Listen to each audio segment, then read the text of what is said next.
जालंधरी गोपियों ने कहा, पूर्व काल में असुर श्रेष्ठ भक्त प्रवर कयाधु कुमार प्रहलाद को बहुत अधिक कष्ट सहन करना पड़ा। तब कहीं नरसिंह रूप धारण करके इन्होंने उनकी सहायता की। इनमें निष्ठुरता की पराकाष्ठा प्रत्यक्ष देखी जा सकती है। जय श्री कृष्णा भक्तों, राधे राधे। वैष्णव परिवार भक्ति रस में आपका बहुत बहुत स्वागत है। गोपियाँ किस प्रकार भगवान को ताने देती हैं जब भगवान उन्हें कहते हैं, उद्धव जी के द्वारा जब संवाद भेजते हैं और कहते हैं कि योग को अपनाओ तो योग से तुम्हारे सारे दुख दूर हो जाएंगे, तब गोपियाँ प्रेम में वशीभूत होकर के और विह्वल होकर के किस प्रकार भगवान को ताने देती हैं, सब अपने अपने तरीके से भगवान को सुनाती हैं। अधिक मास में बहुत सुंदर कथा है ये और इसे श्रवण करना उत्तम माना गया है।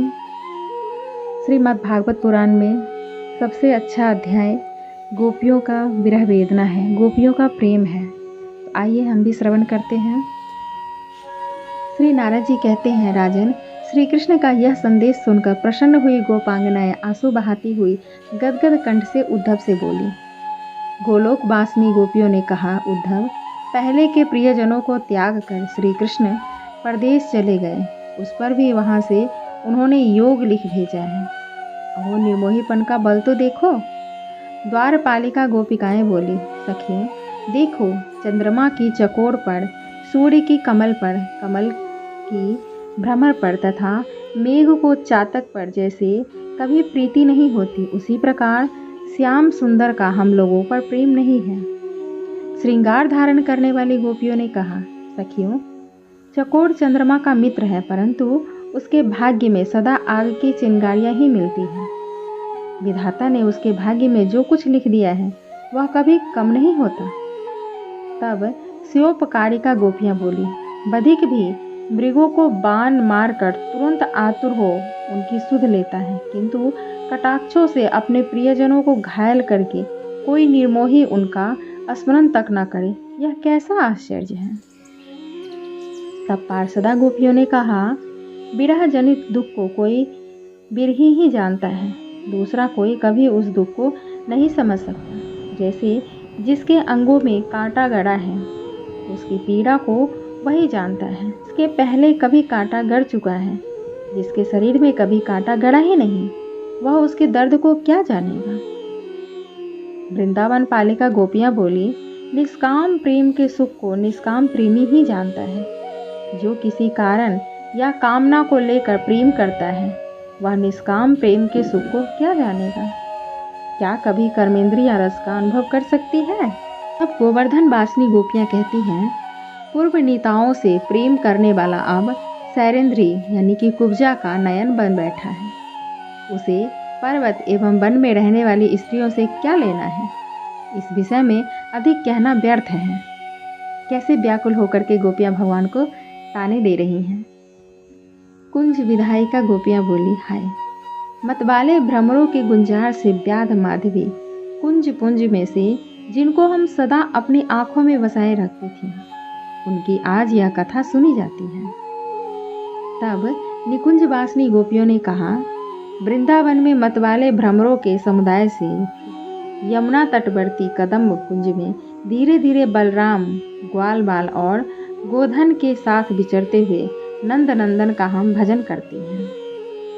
तब यमुना जी के युद्ध में सम्मिलित गोपियां बोली, कब हमारा भी वैसा ही समय होगा जैसा आज मथुरापुर वासिनी स्त्रियों का देखा जाता है।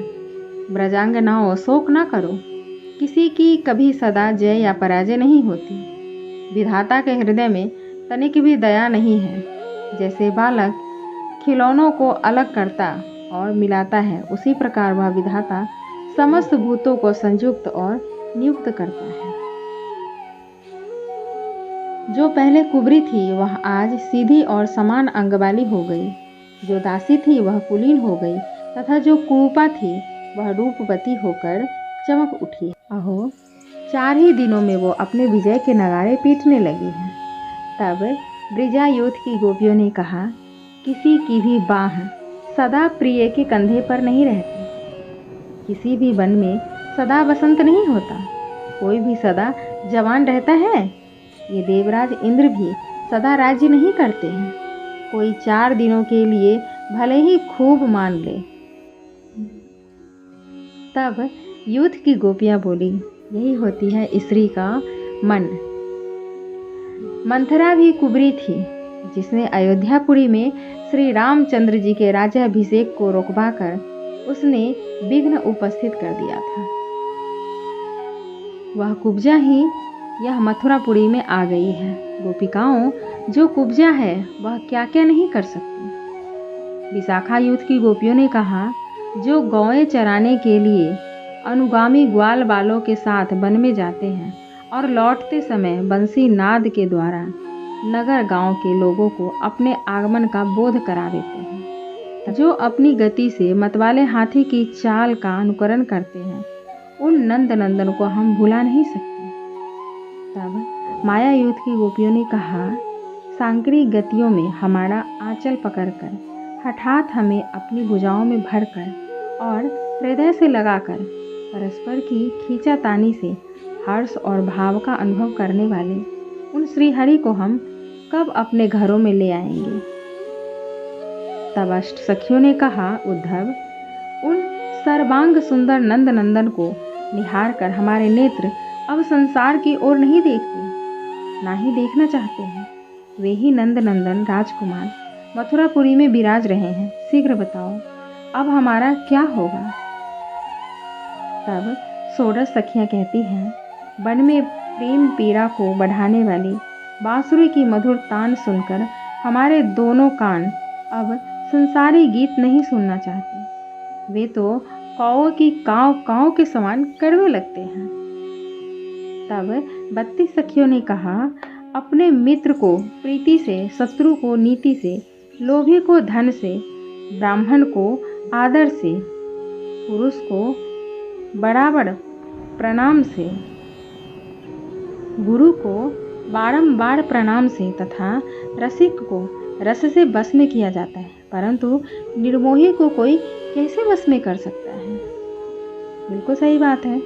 तब श्रुति रूपा गोपियों ने बोला, जो जागृत आदि अवस्थाओं में व्याप्त होकर भी उनसे परे हैं तथा इस जगत के हेतु होते हुए भी वास्तव में अहेतु हैं, ये समस्त गुण जिनसे ही प्रेरित होकर अपने विषयों की ओर प्रवाहित होते हैं तथा जैसे आग से निकली हुई चिंगारियां पुनः उसमें प्रविष्ट नहीं होती, उसी प्रकार महत्व इंद्रिय समुदाय तथा इंद्रियों के अधिष्ठाता देव समुदाय जिनमें प्रवेश नहीं कर पाते, उन परमात्मा को नमस्कार है।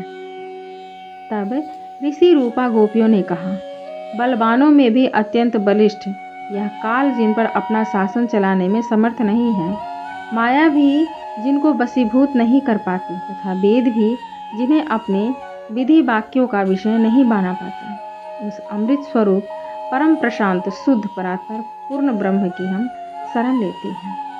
तब देवांगना स्वरूपा गोपियां बोली, जिन परमेश्वर के अंश कला आवेश तथा पूर्ण आदि अवतार होते हैं और जिनसे ही इस जगत की सृष्टि पालन एवं संहार होते हैं, उन पूर्ण से भी बड़े पूर्णतम श्री कृष्ण को हम प्रणाम करते हैं। ये सीता रूपा गोपियों ने कहा, ये श्याम सुंदर निकुंज लतिकाओं के लिए सुकुमार हैं, श्री राधा के हृदय तथा कंठ को वशीभूत करने वाले हैं।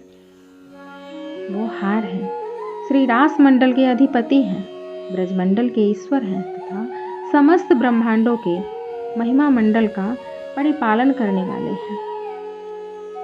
तब रमा वैकुंठ वासिनी गोपियां कहती हैं, जिन्होंने समस्त गोपी यूथ को अलंकृत किया, अपनी चरण रज से वृंदावन तथा गिरिराज गोवर्धन को वशीभूत किया तथा जो संपूर्ण लोकों के अभ्युदय के लिए इस भूमंडल पर आविर्भूत हुए, उन नागराज के समान परिपुष्ट भुजा वाले अनंत लीला विशालशाली श्री श्याम सुंदर का हम भजन करते हैं। तब श्वेत दीप की सखियों ने कहा, जैसे बालक कुकुरमुत्ते को बिना श्रम के उठा लेता है और जैसे गजराज अपनी सूंड से अनायास ही कमल को उठा लेता है, उसी प्रकार जिन्होंने खिलवाड़ में ही पर्वत को एक हाथ से उठाकर अद्भुत शोभा प्राप्त की है, वे कृपा निधान श्री ब्रजरानंद हमें कभी विस्मित नहीं होते हैं। इतना सुनकर ऊर्ध्व वैकुंठ वासिनी गोपियों ने कहा, हमारी श्याम वर्णमयी आंखें और जगत को श्याम में ही देखती हैं, इन्हें द्वैत तो दिखता ही नहीं, फिर ये योग का सेवन क्या करेंगी। तब लोकाचल वासिनी गोपियों ने कहा, स्नेह का पास दृढ़ होता है, वह कभी टूटने कटने वाला नहीं है, हम उसे नहीं काट सकते। श्री हरि के सिवा दूसरा कोई ऐसा नहीं कर सकता। एकमात्र वे ही ऐसे हैं जो नागपाश को काटने वाले गरुड़ की भांति इस स्नेह पास को काटकर मथुरा चले गए हैं। तब अजीत पदार्शिता गोपियां बोली, हमारे दोनों नेत्र श्री कृष्ण में लग गए हैं। वे 10 दिशाओं में दौड़ लगाने पर भी अन्यत्र कहीं उसी प्रकार नहीं टिक पाते। जैसे कमल से जिसकी लग्न होती है, वह भ्रमर अन्य फूलों पर कदापि नहीं जाता। श्री सखियों ने कहा, लोग अपनी कृपणता से, यश को क्रोध से, गुण समूह के उदय को दुर्व्यसनों से, धन को तथा कपटपूर्ण बर्ताव से मैत्री को नष्ट कर देते हैं। मिथिला वासिनी स्त्रियां कहती हैं, धन देकर तन की रक्षा करें, तन देकर लाज बचाएं तथा मित्र का कार्य सिद्ध करने के लिए आवश्यकता पड़ जाए तो धन, तन और लाज तीनों को उत्सर्ग कर दें। कोमल प्रांत वासिनी गोपियों ने कहा, वियोग जनित दुख की दशा को जीवात्मा के बिना दूसरा कोई नहीं जानता, परंतु वह उसे बताने में असमर्थ है। बताती हैं वाणी, किंतु उसे उस दुख का अनुभव नहीं है। भले ही बाणों के आघात से हृदय विदीर्ण हो जाए, किंतु कभी किसी को प्रिय वियोग का कष्ट न सहना पड़े। अयोध्यापुर वासिनी गोपियों ने कहा, पहले निराशा देकर फिर आशा दे दी और अपने मथुरा की आशा मतलब दिशा में चले गए। उसके ऊपर हमारे लिए योग लिखा है, बाहरी निर्मोही, इनका चित्र तो विचित्र ही है। तब पुलिंदी गोपियों ने कहा, पूर्व काल की बात है, दंडक वन में शूर्पणखा अत्यंत विफल होकर इन्हें अपना पति बनाने के लिए इनके पास आई, किंतु इन्होंने सुमित्रा कुमार को प्रेरणा देकर बलपूर्वक उसे कुरूप बना दिया। ऐसे पुरुष से आप सबको कृपा की आशा कैसे हो रही है। तब सुतल वासिनी गोपियां कहती हैं, राजा बलि भगवत भक्त, सत्यपरायण और बहुत अधिक दान करने वाले थे, परंतु उनसे भेंट पूजा लेकर जिन्होंने कुपित हो उन्हें बंधन में डाल दिया था, उस बामन रूपधारी कपट ब्रह्मचारी बने हुए श्री हरि को न जाने लक्ष्मी जी की या अन्य भक्तजन कैसे सेवा करते हैं। तब जालंधरी गोपियों ने कहा, पूर्व काल में असुर श्रेष्ठ भक्त पर। तब भू गोपियों ने कहा, ओहो, अत्यंत निर्मोही जिनका चरित्र अत्यंत विचित्र होता है, वह कहने योग्य नहीं है। मुख से और ही बात निकलेगी, किंतु हृदय में कोई और ही विचार रहेगा। ऐसे लोगों को देवता भी नहीं समझ पाते, फिर मनुष्य कैसे जान पाएंगे। इस प्रकार वियोग करती हैं गोपियाँ और उद्धव जी को बताती हैं कि श्री कृष्ण हमारे लिए योग लिखे हैं, लेकिन बताइए वो हमारे साथ इस प्रकार का भेदभाव करके गए हैं और आप वापस नहीं आए मुझसे मिलने के लिए, तो हम क्या करें। हम तो उनसे प्रेम ही करेंगे, चाहे वो जैसे ही हैं, हमारे प्रेमी हैं, हमारे प्रियतम हैं, तो हम उनको भुला नहीं सकते हैं, योगों को नहीं अपना सकते। हमारे हृदय में तो सिर्फ प्रेम और प्रेम है। उसके बाद उद्धव जी गोपियों से विदा लेकर के मथुरा को लौटते हैं। तब श्री कृष्ण किस प्रकार गोपियों से मिलने के लिए आते हैं, जबकि शास्त्रों में वर्णित है और हमने लौकिक सुना है कि वृंदावन से जब जाते हैं श्री कृष्ण कन्हैया जी, तो फिर मथुरा फिर वो दोबारा वापस नहीं आते हैं। बट ऐसा नहीं है। गर्ग संहिता में वो वापस आते हैं, नंदनंदन नंद बाबा और यशोदा मैया से भी मिलते हैं और श्री राधा रानी से भी, सभी गोपियों से मिलते हैं। तो किस प्रकार वो मिलते हैं और उसके बाद सबको समझा करके फिर वापस जाते हैं, तो ये श्रवण करना अत्यंत उत्तम माना गया है। इसे हम कल के एपिसोड में श्रवण करेंगे। तब तक के लिए जय श्री कृष्णा, राधे राधे।